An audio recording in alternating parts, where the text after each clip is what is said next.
So what if I told you that you could get an income-producing property for free? And I don't mean with no money down. And I'm not talking about some weird legal trick. I mean, at the end of the day, your net cost is literally $0. It sounds pretty much impossible, right? Well, this is a real-world breakdown of how it can be done. It's a powerful strategy for controlling a major asset without leaving a single cent of your own money trapped inside of it. And that's the claim, straight from the source. Not $1 of the investor's own money is left in this property today. So how on earth do you go from a huge purchase, one that takes a ton of cash, all the way down to a net cost of $0? Now, let's be super clear about something. This had nothing to do with luck. It wasn't about finding some hidden loophole in the law. A lot of cash was involved right at the beginning. The free part, which is the part that really matters to an investor, comes at the very end, after the whole strategy plays out. Yeah, this was a deliberate, step-by-step financial plan. The whole idea was to get an asset, crank up its value, and then, piece by piece, pull all of your original money right back out. So, let's walk through exactly how it happened. Okay, so everything, and I mean everything, starts with the most important part, finding the right property. And this isn't just about finding a cute house. It's about hunting for a very specific type of deal, one where you can actually create new value. So, after a full 6 months of searching, getting outbid on property after property, the perfect deal finally popped up. It was a 1920s duplex that was pretty run down, but it was way underpriced. And the key to the whole thing was speed. From the moment he saw the listing to being at the front door took just 30 minutes. An offer was in and accepted just 2 hours after that. They actually beat out a higher all-cash offer that came in the next morning simply because they moved faster.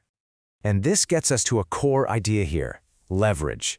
By being the first and, at that moment, the only offer on the table, the buyer had all the power. And here's the kicker. The seller and their agent weren't from the area, so they had no clue what the place was actually worth. That created this massive information advantage. And that, right there, is where the opportunity really began. All right, so the deal is locked in. Now comes the next phase. This is all about the investment, both the cash you need to put in up front and the renovation you need to do to seriously pump up the property's value.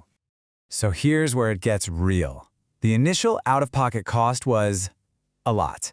It was $150,000 for the down payment, plus another $80,000 for a top-to-bottom renovation.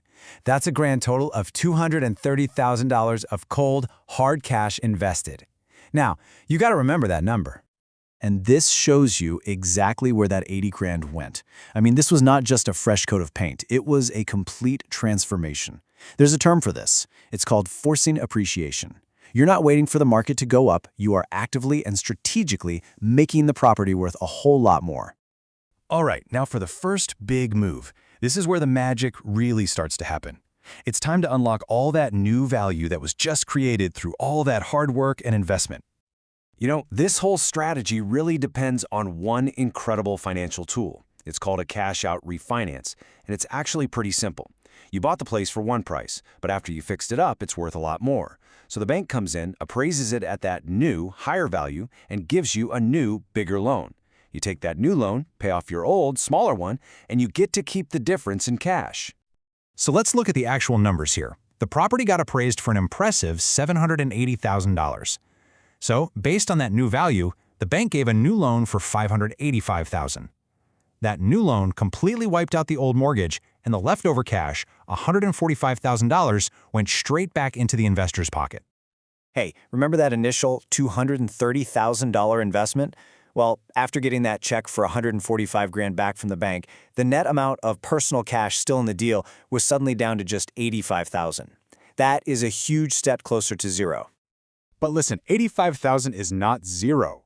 The last piece of this puzzle clicked into place about a year later. It was thanks to a mix of what the market was doing and one more smart financial move. A lot can happen in a year, right?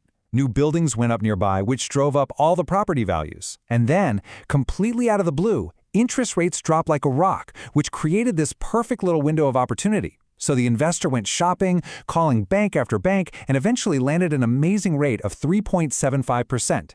That set the stage for one last refinance. And the timing was just incredible. The property now appraised for a mind-blowing $965,000. This let him get a new loan for $675,000. That paid off the last loan, and just look at that difference, another $85,000 cash back. And there it is. That final $85,000 cash out perfectly covered the remaining $85,000 from the initial investment. The total out-of-pocket cost to own this income-producing duplex in LA was now officially zero. So that's how it all went down. But I know at this point you might be thinking, wait a minute, is it really free? So let's talk about the mindset behind all of this and tackle the two biggest criticisms you might have. Okay, first one. And it's a completely fair point. How can you call it free when you needed almost $250,000 just to get in the game? The answer is all about perspective. For an investor, the number that matters most is the net return of your capital. See, the goal isn't to avoid spending money. The goal is to get all of your invested money back, while you still get to keep the asset. And this same exact idea can be used on deals that require way less money to start. All right, the second big critique. You didn't just create free money out of thin air. You've just taken on a massive loan that your tenants now have to pay back for you. This is where you really have to start thinking about debt differently. It's not like a normal loan. It's more like you're becoming your own bank. You are borrowing against the equity, the value that you created with a smart buy and a good renovation. The ultimate goal here is to control 100% of an asset that makes you money with 0% of your own cash left in it. That frees up all your capital to go find the next deal. And really, that quote just sums up the entire philosophy. It's a cycle you can repeat over and over. Find a deal that's undervalued, add value to it, pull your cash back out with the refinance, and then go do it all over again. That's how you build a portfolio. So the real takeaway here isn't just about real estate. It's a bigger question about using your money efficiently. Whether we're talking about a house or a business or any other kind of investment, what could you accomplish if you could control the asset without leaving all your money trapped inside of it?